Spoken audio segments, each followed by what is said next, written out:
I'm Bailey Bates. Here are your headlines from Central Texas. It's been over 4 years since successful Killeen businesswoman Destiny Carey was killed. Now her husband, Kevin Frazier, is in prison for criminally negligent homicide associated with her death. 6 News reporter Sydney Walker has more from Carey's family about how they have found closure and their reaction to a jury finding him not guilty of murder. Kevin Frazier is behind bars tonight in connection to the death of his wife, Destiny Carey, but not for murder. Really, we're disappointed.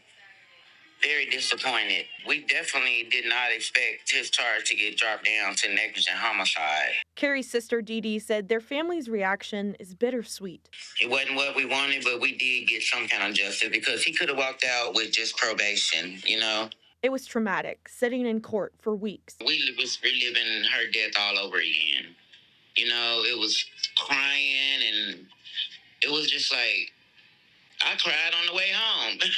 Especially hearing Frazier speak. Like, you know, you didn't already taken her life and you still was just like showing no remorse. It wasn't easy for the jurors either, according to the family's victim advocate. If they deadlocked 11-1. Leading to a compromise from the 11. You know what? I would have rather them gave us a mistrial before they gave up 20, 30 years to this guy. Frazier was sentenced to 10 years for criminally negligent homicide and 2 for deadly conduct. I think the judge seen through all of that, you know, and he went back there and gave him the max on both of them. It wasn't what they hoped for. It was just a real bad miscarriage of justice. But guilty is guilty.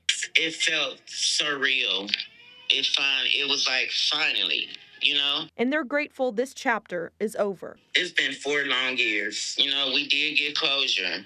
And Frazier is serving time. You know, the damage is done, but at least we got some satisfaction knowing that he is back behind bars.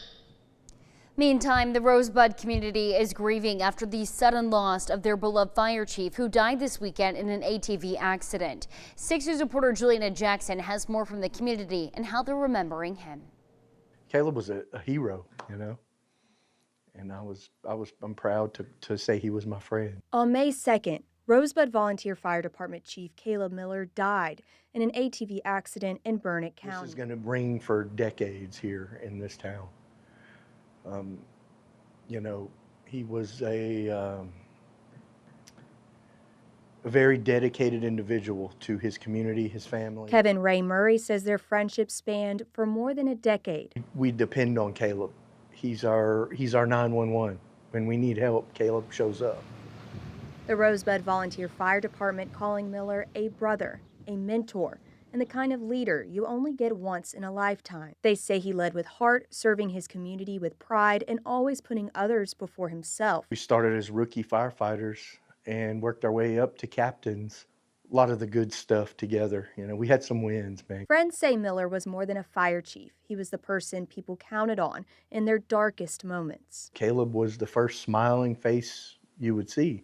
The impact he left on this community is deep. Catastrophic event. You don't have to walk very far to find a dozen people that love Caleb in this town. The focus now turns to supporting his family, including his wife and children, and honoring a legacy built on service. Someone that people looked up to and strived to be like. Even myself, I want to be like Caleb, you know. He was a very good person. A lot of fire departments across Central Texas have been sending their thoughts and prayers to that fire department and the Miller family. Those are your headlines from Central Texas.